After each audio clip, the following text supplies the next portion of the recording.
Durante su ministerio, Jesús exaltó las Escrituras como la revelación de Dios, citando a menudo el Antiguo Testamento, que de paso era la única Biblia que existía en sus días. Aunque los maestros de Israel conocían bien las Escrituras hebreas, la tradición humana era, para la mayoría de ellos, más preeminente que la instrucción bíblica. Y con este contexto en mente, nuestro estudio revisará discusiones seleccionadas entre Jesús y los fariseos. Y el estudio de hoy incluye 3 componentes, que son los siguientes. El primer componente examina el contexto del Antiguo Testamento para Marcos 7, 6 al 8 y analiza la referencia de Isaías 29 como se cita en Marcos. El segundo componente considera las tradiciones. A la luz de Marcos 7, compararemos y contrastaremos la tradición de los ancianos con las instrucciones de Dios en las Escrituras. Y el tercer componente que veremos se refiere a la narración de la curación de un sordo.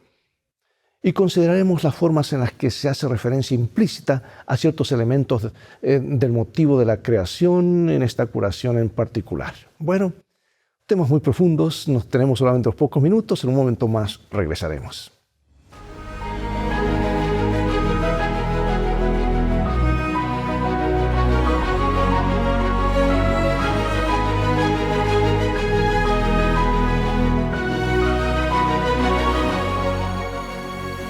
Comenzaremos con este versículo central de Marcos capítulo 7, versículo 15. Dice, nada hay fuera del hombre que entre en él que le pueda contaminar, pero lo que sale de él, eso es lo que contamina al hombre. Bueno, hoy estudiaremos Marcos 7 y la primera mitad del capítulo 8. Al comienzo de Marcos 7, Jesús suscita controversia por su rechazo de la tradición religiosa. No obstante, lo hace de una manera sorprendentemente solidaria con algo muy relevante para la vida cristiana de hoy. Jesús presenta luego un acertijo que abre la puerta a una comprensión correcta de qué es, en verdad, la fe.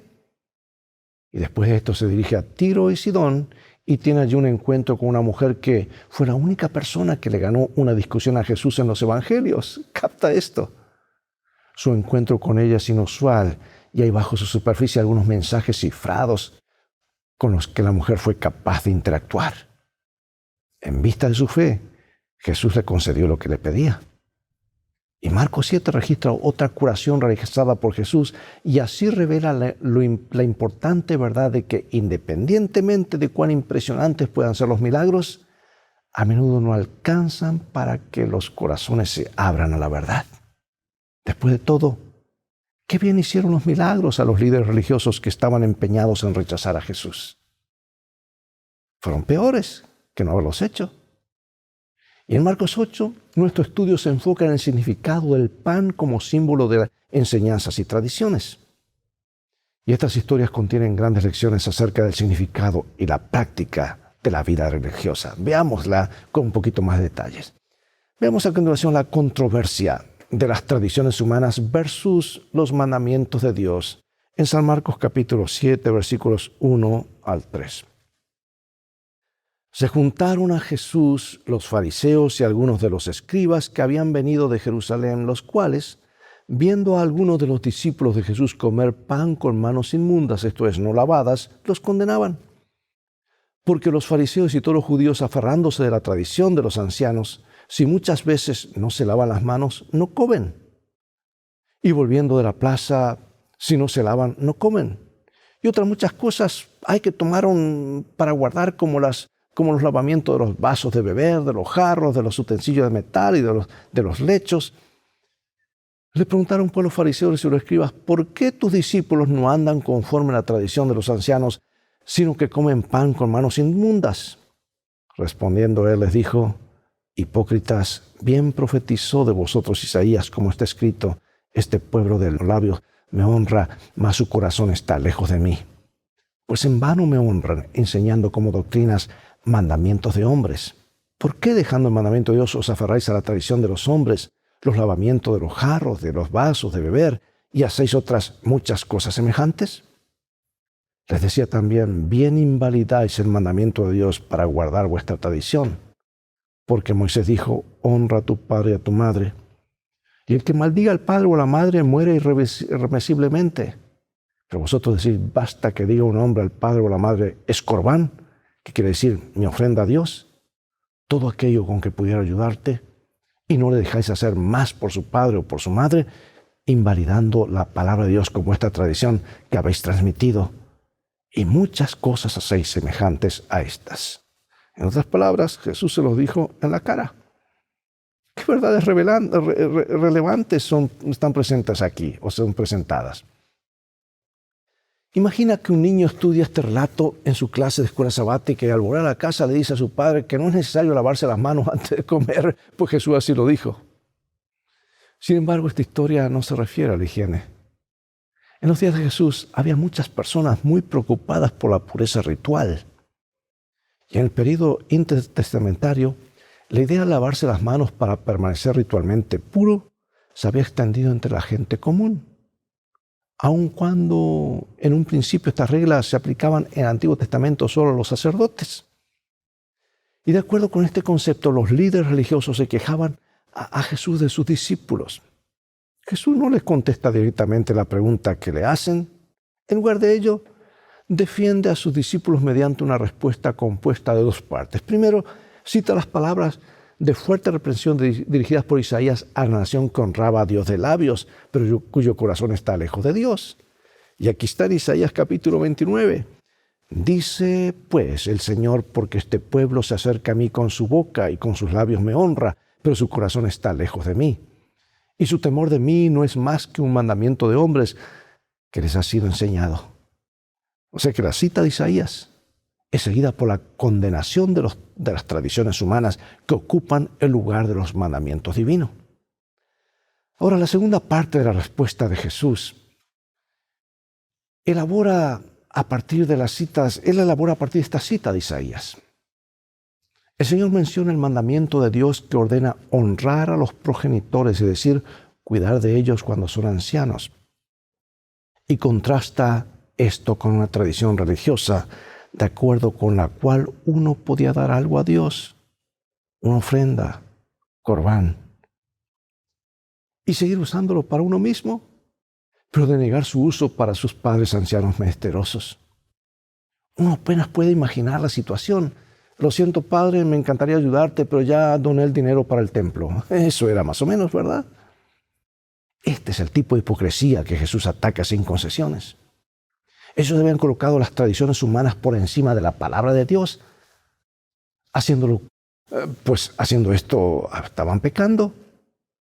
¿Cuál fue entonces la respuesta a la pregunta de los fariseos? La respuesta de Jesús implica que no encuentra convincente la insistencia de ellos en la purificación ritual de las manos como necesaria para estar en armonía con la voluntad de Dios. En lugar de ello, su respuesta claramente apoya los mandamientos de la ley de Dios frente a las tradiciones humanas. Les pregunto, ¿podríamos tener algunas tradiciones que tal vez estén en conflicto con los principios de la ley de Dios? ¿Cuáles serían? Bueno, este es un punto, yo diría, para discutir en forma personal, porque es tan fácil confesar los pecados ajenos, ¿verdad? Bueno, ¿qué es esto de las manos limpias o corazón limpio? Y llamando así a toda la multitud les dijo, oídme todos y entended. Nada hay fuera del hombre que entre en él que le pueda contaminar, pero lo que sale de él, eso es lo que contamina al hombre. Si alguno tiene oídos para oír, oiga. Y cuando se alejó de la multitud y entró en casa, le preguntaron sus discípulos sobre la parábola. Él les dijo, ¿también vosotros estáis así sin entendimiento? ¿No entendéis que todo lo de afuera que entra en el hombre no le puede contaminar porque no entra en su corazón, sino en el vientre y sale a la letrina? Esto lo decía haciendo limpios todos los alimentos. Las palabras de Jesús han resultado un enigma para muchos al evaluar su relación con las enseñanzas de Levíticos 11 acerca de los alimentos puros e inmundos. ¿Cómo es esto de que quedan limpios todos los alimentos? ¿Está Jesús poniendo a un lado estas distinciones? ¿Están los adventistas del séptimo día equivocados al enseñar que los miembros de la iglesia que comen carne deberían consumir solo la de animales limpios en esa lista? Bueno, para empezar, sería extraño que Jesús descartara súbitamente en todas las instrucciones mosaicas dado que acababa de defender a Moisés. Jesús no se contradice, nunca lo ha hecho. Y en segundo lugar, la tradición que los fariseos estaban promoviendo no se fundamenta, a diferencia de las leyes alimentarias, en la enseñanza del Antiguo Testamento. Tercero, cuando Jesús declara puros todos los alimentos, no quiere decir que las leyes alimentarias están abolidas, sino que era válida la tradición acerca del toque ritual o ceremonialmente contaminante que sostenían los fariseos. Según ella, por ejemplo, un judío quedaba contaminado por entrar en contacto con gentiles o paganos y aún con el alimento que ellos habían tocado. Ahora, ¿qué contamina a una persona según Jesús? Pero decía que lo que del hombre sale, eso contamina al hombre. Porque de dentro del corazón de los hombres salen los malos pensamientos, los adulterios, las fornicaciones, los homicidios, los hurtos, las avaricias, las maldades, el engaño, la lascivia, la envidia, la maledicencia, la soberbia, la insensatez. Todas estas maldades de adentro salen y contaminan al hombre. Y aquí Jesús señala que la comida no ingresa al corazón sino al estómago y sale de allí por el tracto intestinal. Pero en Marcos 7, 21 al 23, él destaca el hecho de que el mal proviene del corazón, del centro de lo que una persona es. Y él presenta una lista de faltas originadas en malos pensamientos que terminan convirtiéndose en malas acciones. También incluye la referencia al quinto mandamiento dentro de la lista de las faltas mencionadas. Y así la segunda tabla del decálogo queda completa. Más aún, Jesús se refiere aquí al culto vano o adoración falsa, lo cual tiene que ver con el corazón mismo de los primeros 4 mandamientos del decálogo. Y de esa manera, Jesús se erige como un defensor de la ley de Dios a lo largo de este pasaje. Podrías tener una teología correcta, pero ¿quién posee completamente y en última instancia tu corazón? Esa es la gran pregunta. Pasemos a la siguiente sección. Otra historia interesantísima. Y vamos a ver qué importantes lecciones contiene esta historia. Levantándose de allí se fue a la región de Tiro y de Sidón y entrando en una casa no quiso que nadie lo supiese, pero no pudo esconderse. Porque una mujer cuya hija tenía un espíritu inmundo, luego que oyó de él, vino y se postró a sus pies. La mujer era griega y sirofenicia de nación, y le rogaba que echase fuera de su hija al demonio. Pero Jesús le dijo: deja primero que se sacien los hijos, porque no está bien tomar el pan de los hijos y echarlo a los perrillos. Respondió ella y le dijo: sí, Señor, pero aún los perrillos debajo de la mesa comen de las migajas de los hijos. Entonces le dijo: por esta palabra ve, el demonio ha salido de tu hija. Y cuando llegó a su casa, halló que el demonio había salido y a la hija acostada en la cama. ¿Qué historia? ¿Por qué responde Jesús tan rudamente a esta mujer? ¿Por qué la caracteriza mediante repetidas expresiones como un perro? Parece descortés, ¿verdad? Él no lo explica abiertamente, pero hay 2 características de su respuesta que sugieren lo que está enseñando. Le dice que los hijos deben ser alimentados primero. Si hay un primero, sería lógico que hubiera un segundo. La otra característica es que Jesús usa una forma diminutiva de la palabra perro, no en el sentido de cachorro, sino más bien a la luz del contexto de mascotas a los que se les permite estar en la casa en contraste con los perros de la calle. Y en su respuesta a Jesús, la mujer demuestra que captó los 2 marcadores discursivos usados por él, lo cual ayuda a entender la reacción de ella. Su respuesta es bastante directa y contundente. Ella le ganó esta discusión a Jesús. Ella contesta: sí, Señor, pero aún los perrillos debajo de la mesa comen de las migajas de los hijos. ¿Cómo se le ocurrió esta respuesta? Ciertamente el amor para con su hija la impulsó a avanzar. Pero él también la animó, dijo primero, dando a entender por sentado que había un segundo, ¿verdad? Dan a comer primero a sus mascotas.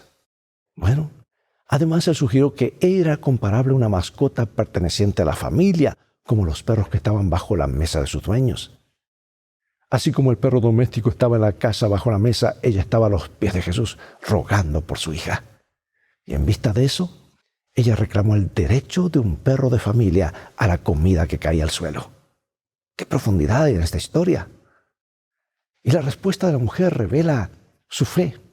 Llamar migaja al poderoso milagro de sanar a su hija a la distancia indicaba que ella consideraba especialmente grande el poder de Jesús. Si semejante milagro era una migaja, uno se pregunta, ¿qué habrá sido un pan entero, verdad? Y esta respuesta también muestra que ella entendía que concederle este milagro era algo sencillo para él. Y Jesús fue conmovido y accedió a su pedido. Comenta la sierva de Dios: por medio de su trato con ella ha demostrado que aquella que Israel había considerado como paria ya no es extranjera, sino una hija de la familia de Dios. Y como hija es su privilegio participar de los dones del Padre. Por eso pregunto, amigo y amiga, ¿cuántas veces el prejuicio, qué es lo que está haciendo el prejuicio contra razas y nacionalidades? Pues es contrario a la enseñanza de Jesús. Todos somos hijos de Dios. Más allá de donde hayamos nacido, lo más importante no es de dónde somos, sino de quién somos, ¿verdad? ¿Cómo podemos nosotros ser limpiados de ese mal? Bueno, pasemos a los minutos que faltan a otro milagro de Jesús. Otro milagro de estos contundentes, ¿verdad?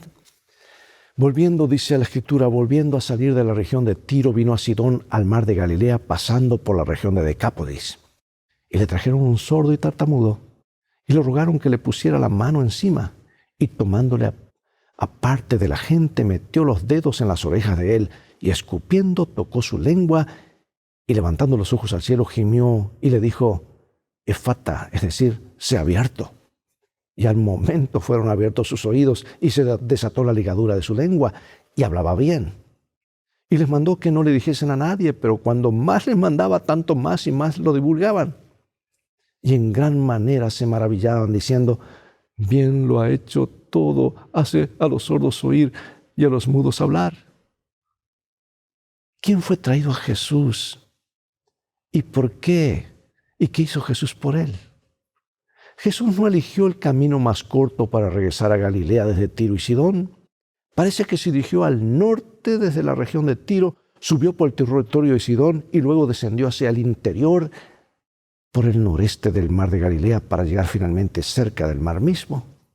Fue un recorrido indirecto, lo que probablemente le permitió dedicar tiempo adicional a la instrucción de sus discípulos. El texto no indica quién fue exactamente la persona que trajo al hombre ante Jesús, pero el problema de este era suficientemente evidente. No podía oír y tenía dificultades para hablar. La pérdida de la audición aísla a las personas de su entorno, mientras que la sordera profunda puede hacer que resulte desafiante para una persona aprender a hablar, porque aprendemos a hablar por repetición, por lo que escuchamos. El problema de este hombre pudo haber sido de larga data. Tal vez llevaba muchos años así. Y Jesús comprende la situación difícil del hombre y lo lleva aparte. La manera como el Señor sana a esta persona es curiosa, particularmente para un lector moderno, ¿verdad? Pone sus dedos en los oídos del hombre, escupe, toca la lengua del afectado y suspira o gime profundamente. Jesús toca las partes afectadas que sanarán el hombre. ¿Pero por qué el suspiro o gemido? Dice la revelación que suspiró al pensar en los oídos que no querían abrirse a la verdad y las lenguas que se negaban a reconocer al Redentor. Por eso suspiró. Así como lloró sobre Jerusalén, así como lloró sobre Lázaro, sabiendo que muchos le negarían, pero él quería abrir esa tumba y en Jerusalén muchos le rechazarían. Oh, amados, Jesús restauró milagrosamente la audición del hombre e hizo que fuera capaz de hablar con claridad. Su suspiro ilustra los límites que Dios ha impuesto a sí mismo en relación con la libertad de elección de la humanidad. Lo arriesga todo el tiempo, pero nos da la libertad de elegir. Él no forzará la voluntad. Todos los humanos son libres de elegir a quién permitirá que dirija sus vidas, al príncipe de la vida o al de las tinieblas. Jesús podía abrir los oídos de los sordos, pero no forzaría los corazones incrédulos para que lo reconocieran como el Mesías. Y esta breve historia también ilustra lo que Dios puede hacer por quienes se vuelven por su propia decisión a Él. Tal vez has experimentado reticencia al compartir tu fe, sintiendo que tu lengua estaba atada en cuanto a lo que debías decir. Bueno, este milagro es animador, pues demuestra que Jesús puede abrir tus oídos para que seas sensible a las necesidades de otros y compartas con ellos una palabra oportuna que los ayude en su senda y a ellos mismos a salir de su sordera. ¿Qué estás haciendo con los dones de la audición y del habla? Porque en verdad son dones que has recibido.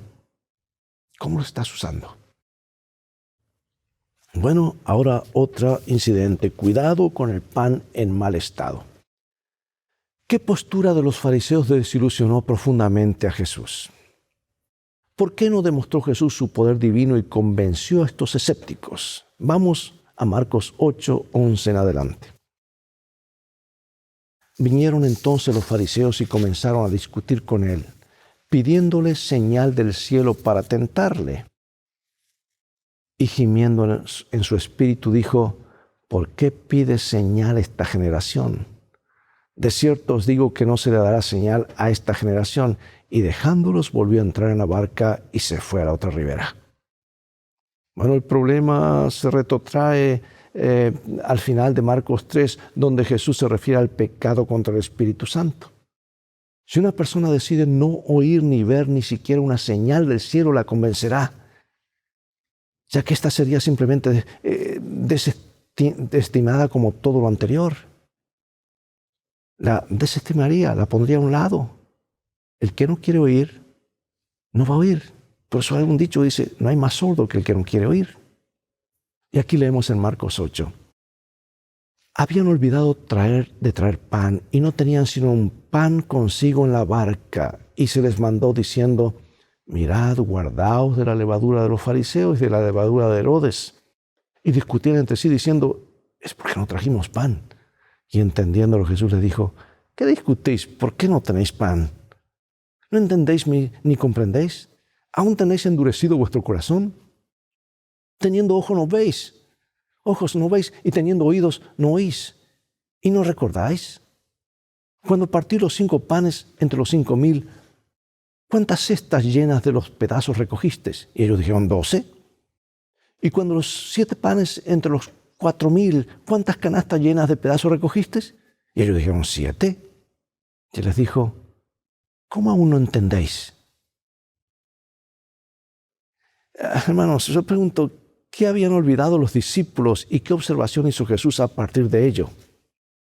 Jesús aprovecha la oportunidad para advertir a los discípulos contra la levadura de los fariseos y la de Herodes, que era símbolo de sus enseñanzas. Pero los discípulos no comprenden y piensan que Jesús está hablando de que deben evitar comprar pan literal.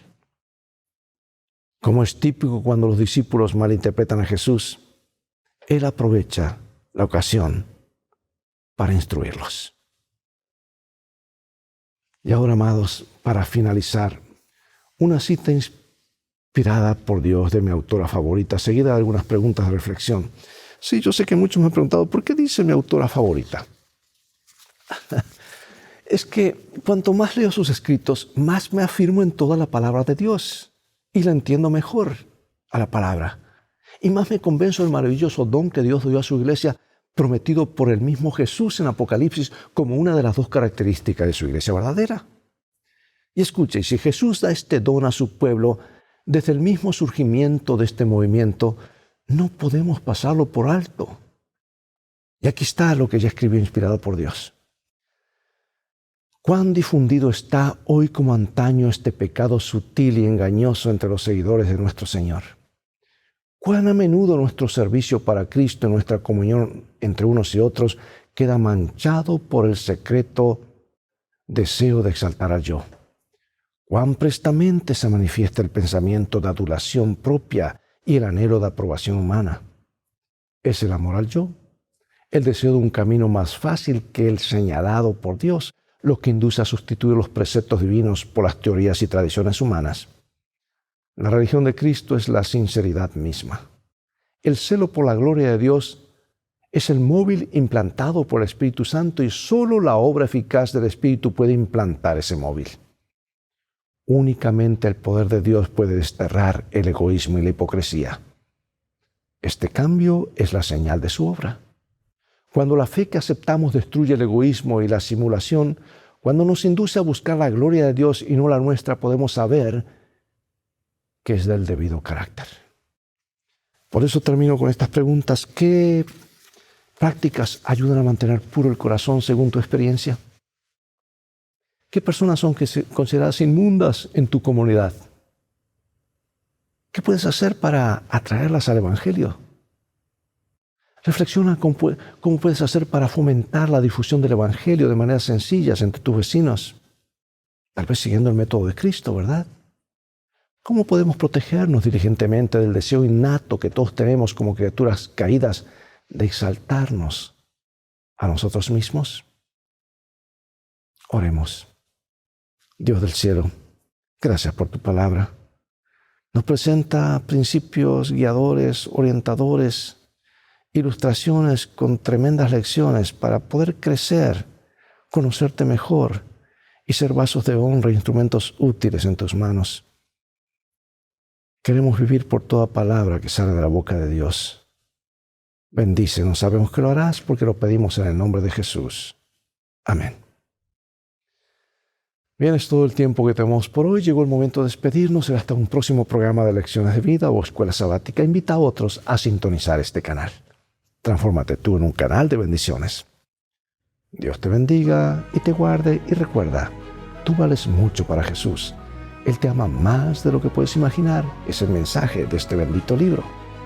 Y en este viaje, el viaje de la vida, las cosas han de terminar bien si hacemos de la Biblia nuestro GPS y a Jesús como nuestro guía. Maranatha, Dios te bendiga.